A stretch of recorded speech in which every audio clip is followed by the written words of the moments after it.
Sal de aquí. Pagar las cuentas no te convierte en familia. Mi papá perdió la cabeza en acción de gracias. Mamá susurró, solo le tienes envidia a tu hermano. Sonreí, y luego lo dejé pagar los $9,600. Esa noche, lo cerré todo. A la mañana siguiente, tazas, lágrimas, caos. Hola, Reddit, me llamo Elise, y esta es la historia de cómo dejé de ser la hija buena, en una noche de acción de gracias que nunca olvidaré. Tenía 28 años cuando todo estalló, años de resentimiento, agotamiento financiero y abandono emocional, concentrados en una noche explosiva que empezó con pavó y terminó con un reporte policial. Siempre había sido la responsable de la familia, eres tan madura para tu edad, la que planifica, la que arregla todo, a la que todos llamaban cuando algo se rompía, cuando retrasaban pagos, cuando faltaba transporte o cuando las emociones se desbordaban. En cambio, mi hermano menor, Ryan, era el hijo dorado, encantador, irresponsable, defendido sin límites. Podía estrellar el coche contra un buzón y de alguna forma convencer a todos de que les estaba haciendo un favor por no estrellarlo contra una persona. Mientras tanto, si yo olvidaba responder un chat grupal, se convertía en una semana de remordimientos.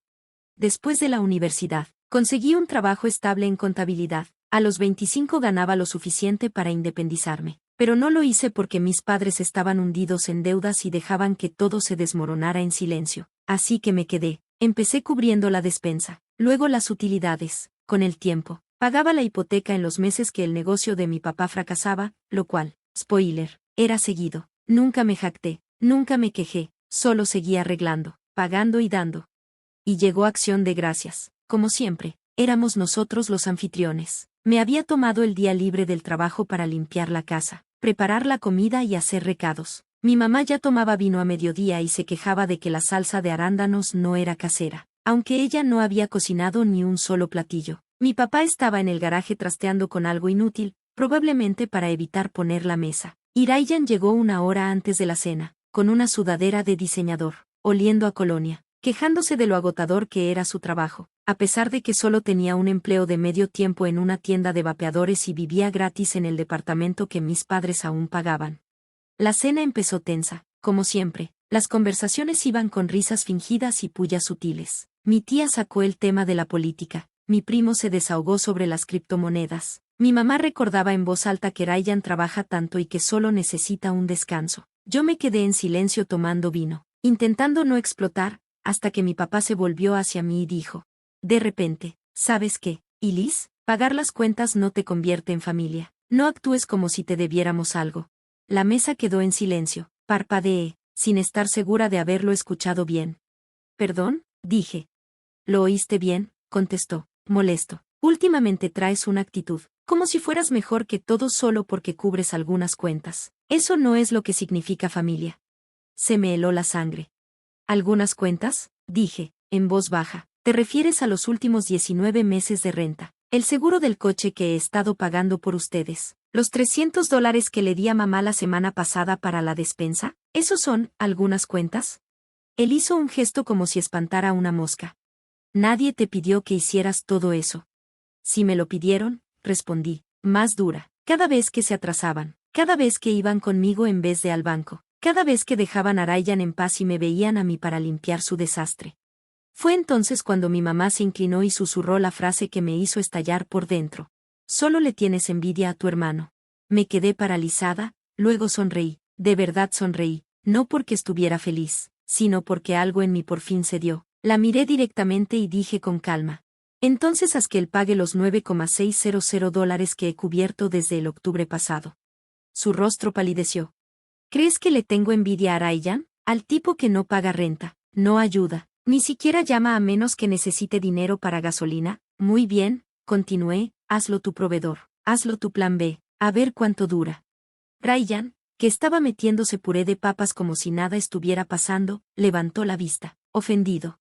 Oye, ¿por qué me atacas? Yo no te hago nada, dijo. Solo dejo de fingir que no eres el centro del universo, le respondí. Estoy cansada. Yo llevo años cansada, y ya no voy a ser la usada de siempre. Papá se levantó, rojo de furia. ¿Sabes qué? Si odias tanto a esta familia, vete. Con gusto, dije mientras me ponía de pie. Dejé mi plato intacto, subí las escaleras y empaqué una maleta. Podía escucharlos abajo, primero gritos, luego un silencio incómodo. Nadie me siguió, nadie intentó detenerme. No solo empaqué ropa, también metí mi laptop, documentos y todo lo necesario para cerrar el grifo, porque lo que ellos no sabían era que yo había configurado cada cuenta, el pago automático de la hipoteca vinculado a mi banco, las utilidades a mi nombre, los planes de internet y teléfono en el grupo familiar que creé para mantener todo organizado. Esa noche, desde un hotel a 2 pueblos de distancia, apagué todo, entré en cada cuenta, cancelé pagos, desactivé tarjetas, revoqué accesos y eliminé inicios de sesión. A medianoche, la luz quedó pendiente, el internet se cortó, el plan celular cancelado con aviso de cierre. No lo hice por rencor, lo hice por libertad. Pero a la mañana siguiente, explotó el caos. Mi teléfono, ahora en un plan propio, se llenó de mensajes. Primero, de mamá y Liz. ¿Qué pasa? No tenemos internet. El termostato no funciona. Luego de papá, ¿estás loca? No somos animales. Necesitamos calefacción.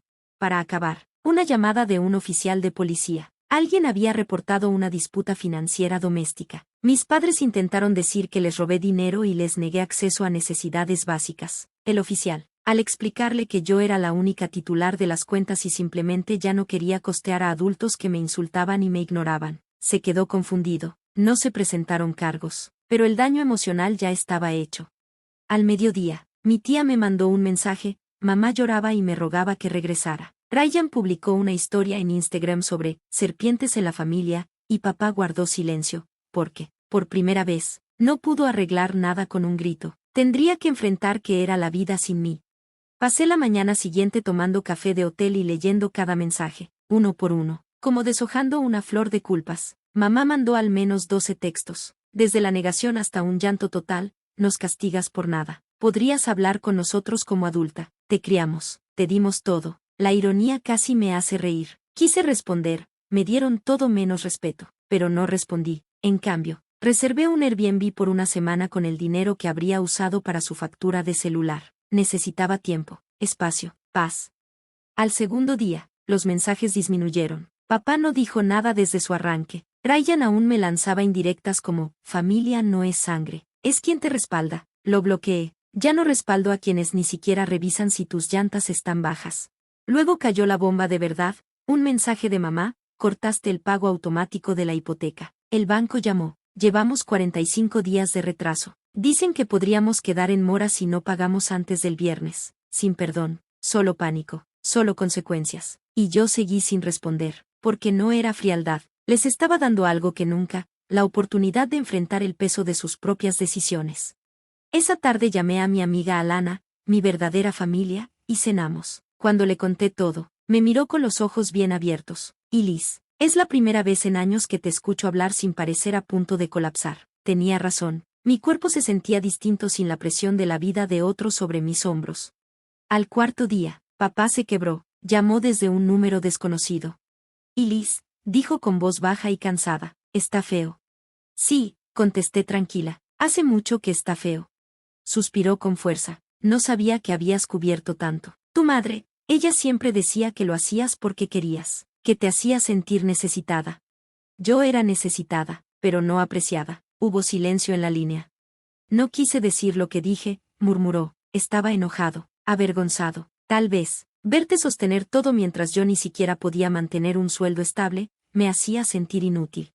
Tú no eras inútil, dije, sorprendiéndome, pero actuaste como si tuvieras derecho a lo que yo daba. Eso fue insoportable. No discutió, solo dijo, necesitamos tu ayuda, hija, sé que no nos debes nada, pero por favor habla con tu mamá, está hecha un mar de lágrimas. Hablaré con ella, dije, pero no voy a volver a casa, y no voy a reactivar nada. Al día siguiente, los encontré en una cafetería pública, territorio neutral. Se veían diferentes, no en el rostro, sino en la postura. El orgullo pasivo-agresivo de mi mamá había dado paso a una humildad temblorosa. Tenía ojeras. Papá se veía más pequeño. Pedimos café. Nadie tocó su taza. Te debo una disculpa, dijo mamá, con voz rota. Pensé que estábamos haciendo lo mejor que podíamos. No me di cuenta de cuánto habías asumido. Tú no preguntaste, dije, solo esperaste. Durante años. Lo sé, lo siento. Metió la mano en su bolso y sacó un sobre. Revisamos nuestras cuentas. No son $9,600, dijo mientras me lo ofrecía. Son solo $1,800, pero es un inicio. Lo miré, ya no se trataba del dinero. Nunca se trató del dinero. Se trataba de finalmente ser vista, finalmente ser escuchada. No tomé el sobre, lo empujé de vuelta con suavidad. No necesito que me paguen, dije, necesito límites. Si necesitan ayuda financiera, lo piden, no manipulan. No me llaman envidiosa de Ryan nunca más. Mamá lloró, papá asintió despacio. ¿Y las cuentas? Preguntó. La hipoteca, el internet. Les ayudaré a abrir sus propias cuentas, respondí, pero ahora son de ustedes. Náuticos o hundidos, es cosa suya. Acordaron. Ese fin de semana los acompañé al banco y transferimos la hipoteca fuera de mi nombre. Llamamos a las compañías de servicios y les mostré cómo configurar pagos en línea. Les expliqué que ser adulto significa hacerse cargo de las cosas de adulto juntos, no solo cuando les conviene. Y Ryan no apareció, ni en la cafetería, ni en el banco, ni en una sola llamada. Al parecer, se mudó con un amigo y publicó algo de energía tóxica removida de su vida. Mamá aún lo defiende, pero ya no con la misma fiereza. Ahora es una madre que protege a alguien que quizá nunca madure, pero aún no tiene fuerza para enfrentarlo, y yo dejé de intentar arreglarlo. Sigo viendo a mis papás de vez en cuando, sobre todo en fiestas. Ahora nos encontramos en restaurantes en vez de su casa. Las visitas son más cortas, más ligeras, ya no piden ayuda, y cuando lo hacen con respeto, porque ya no soy su terapeuta gratis, la contadora invisible o el saco de boxeo de su estrés. Soy su hija, y por fin, eso es todo lo que tengo que ser. Solía pensar que familia significaba sacrificarse hasta doler, hasta desaparecer tus propias necesidades detrás de las de ellos, pero ahora sé la verdad, familia no es quien más toma, sino quien está presente. Escucha y respeta los límites que pones. No quemé el puente con mis padres, solo dejé de dejar que ellos lo pisotearan, y en el silencio que siguió, por fin encontré la paz.